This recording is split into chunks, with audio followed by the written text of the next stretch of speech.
நீங்கள் உங்கள் மனைவி பிள்ளைகளை விட்டுட்டு வெளிநாட்டில் வாழறீங்களா? உங்களுக்கான குரல் இது. மக்கள் மெய்த்தீண்டல் உடற்கின்பம் மற்ற அவர் சொற்கேட்டல் இன்பம் செவிக்கு. அதாவது நம்ம குழந்தைங்களை தழுவிக்கிறது நம்ம உடலுக்கு இன்பம், அவங்க குரலை கேட்கறது நம்ம காதுக்கு சுகம் அப்படின்னு சொல்கிறாரு.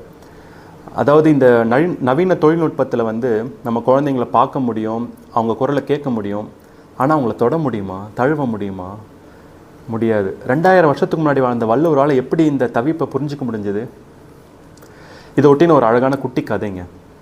ஒரு துறவி ஊர் ஊராக போயிட்டு போதனை சொல்லிட்டு இருக்காரு. அவருக்குன்னு ஒரு இடம் இல்லை.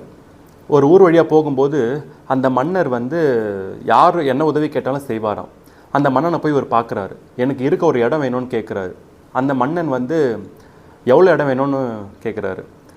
இவருக்கு என்ன கேட்குறதுனே புரியல. 1 ஏக்கர் கேட்கலாமா, 2, 5, ஒரு 10 ஏக்கர் கேட்கலாமா, நம்ம ஒரு ஆசிரம் கட்டிடலாம் அப்படின்னு யோசிச்சுட்டு இருக்கும்போதே அந்த மன்னன் நீங்கள் ரொம்ப குழம்பி போயிருக்கீங்கன்னு நினைக்கிறேன். ஒன்று பண்ணுங்கள், நீங்கள் எவ்வளோ முடியுமோ அவ்வளோ நடங்க, நீங்கள் நடக்கிற இடம் ஃபுல்லாக உங்களோடது, ஆனால் சூரியன் மறையிறதுக்குள்ளே என்கிட்ட வந்துடணும் அப்படின்னு சொல்கிறார். உடனே அந்த துறவி அப்பாடா அப்படின்னு வேக வேகமாக ஓடுறாரு. எல்லாத்தையும் கவர் பண்ணணும்னு நினைக்கிறாரு. தண்ணி குடிக்காமல் அவருக்கு டைம் இல்லை. அப்புறம் சூரியன் மறைய போகுதுன்னு திரும்பி மன்னன்கிட்டே ஓடுறாரு. ஐயோ டைம் ஆக போகுதுன்னு சொல்லிட்டு ஓடி ஓடி மன்னன் காலில் எப்படியே போய் விழுந்துடுறாரு. திரும்பி எழுந்துக்கவே இல்லைங்க, இறந்தே போயிட்டார்.